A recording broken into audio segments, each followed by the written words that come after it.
Hay una buena chance de que hayamos visto el suelo la semana pasada en 60,000. Hay un par de razones. I'm buying. Just buying? I'm pumped. Okay. I didn't think I was going to get another at bat like this. Bitcoin emerge como un activo que puede ser usado de colateral. Están pasando muchas cosas con las cripto en las últimas 24 horas, incluyendo al gigante financiero Goldman Sachs revelando que tienen billones de dólares en criptos. Esto fue parte de sus tenencias del formulario 13F, sus declaraciones del cuarto trimestre, y eso sitúa a las cripto con un 0.33% de sus activos totales. Creemos que ese número se hará más grande o más pequeño en una década, y creemos que menos bancos se unirán a ellos en la próxima década. Bueno, tenemos al señor Gary Vee que cree que apenas estamos comenzando. Escúchalo atentamente, amigo. What's going on with Bitcoin? Can we talk about this right now? Should I'm we be panicked pumped. or no? I'm buying. Just buying? I'm pumped. Okay. I didn't think I was going to get another at bat like this. Can I tell you that last time when it dipped, like, I said, let me pick up another, and Yeah. I didn't. Yeah.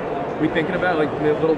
I'm buying. Yeah. So But by the way, everyone who's listening, not financial advice. I've worked 40 years to be able to afford to take the risk. I don't see it as that much of a risk anymore. I think the world will only get more tech-oriented, not less. I think that the cynicism against, governments and dollars will continue to grow. I'm shocked we get another bite at the apple at this level. I never thought I would buy it under 70. So I'm grateful for that. So I'm buying a little something. But by the way, could it go to 40? It could. It could. But I'll cost average out. Obviamente nadie ve el futuro, pero ¿está cometiendo Gary Vee un error? O sea, basándonos en los datos, en lo que sabemos, ¿bajará más Bitcoin o fueron 60,000 el suelo? La mayoría de la gente no sabe qué responder a esa pregunta, así que nos queda esperar. $60,000 es el costo de producción en efectivo. El precio de Bitcoin nunca cayó por debajo de sus costos eléctricos, o sea, la cantidad de electricidad que le toma a un minero en particular minar un Bitcoin para que pueda existir.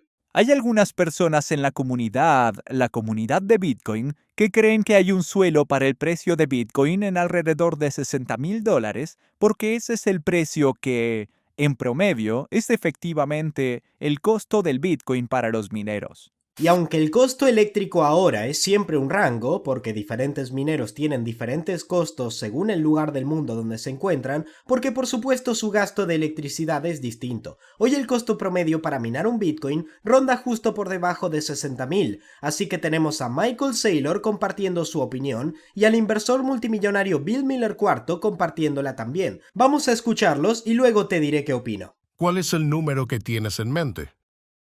Hay una buena chance de que hayamos visto el suelo la semana pasada en 60,000. Hay un par de razones. Lo principal es que 60,000 es el costo de producción en efectivo para un Bitcoin. Entonces lo que pasa es que cuando bajas de eso, los mineros quiebran, cierran y ellos son la principal fuente de presión de venta marginal. Así que cuando las manos débiles están fuera, tienes menos presión de venta y se establece un suelo.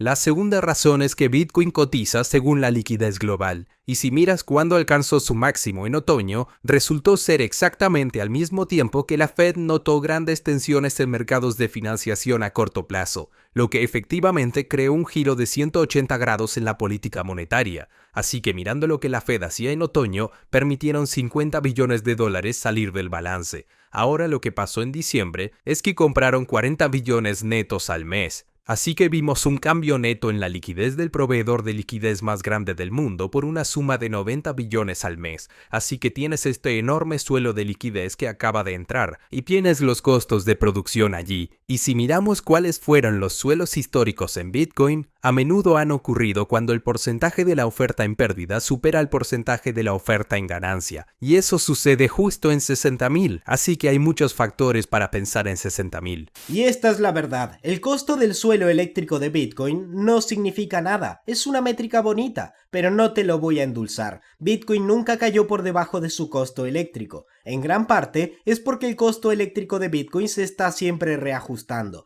En diciembre, el costo de suelo eléctrico rondaba los $71,000 y nosotros ya hemos caído por debajo de esa cifra, sí, porque el costo de suelo promedio de Bitcoin hoy en particular está rondando los $58,000, así que hay que tenerlo en cuenta. Tengamos en cuenta también que esto es saludable, el ajuste de la red está integrado en el código, eso es lo que se supone que tiene que pasar, es el hash rate total de Bitcoin en su existencia, y podemos ver que la red de Bitcoin es la red de computación más fuerte del mundo. La tasa de hash o hash rate se volvió loca en los últimos 15 años. Si hacemos zoom en los últimos 3 años, lo que vemos es que en los últimos meses la tasa de hash cayó significativamente. De hecho, la dificultad de minería de Bitcoin bajó un 11%, el ajuste más grande desde 2021. ¿Y qué significa eso para nosotros? Bueno, un ajuste a la baja hace que Bitcoin sea más fácil de minar, lo que hace más rentable o de hecho, lo hace rentable a un precio más bajo, permitiendo que más mineros se unan a la red. Y pensé que Michael Saylor tenía una visión realmente interesante sobre esta métrica. Vamos a escucharlo ahora mismo. Michael, vamos a hablar de un asunto. Hay algunas personas en la comunidad de Bitcoin, que creen que hay un suelo para el precio de Bitcoin en alrededor de $60,000 porque ese es el precio que, en promedio, es efectivamente el costo del Bitcoin para los mineros.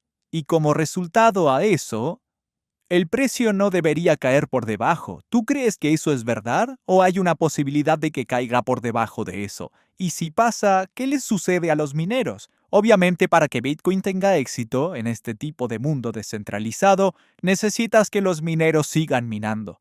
De lo contrario, todo este asunto dejaría de funcionar. Si te enfocas en la dinámica de precios de Bitcoin, creo que es más interesante mirar lo que hacen los bancos. Vemos que hay grandes bancos que despliegan crédito contra Bitcoin. Lo vemos con Citibank, con Schwab, con JP Morgan, con Bank of New York, etc.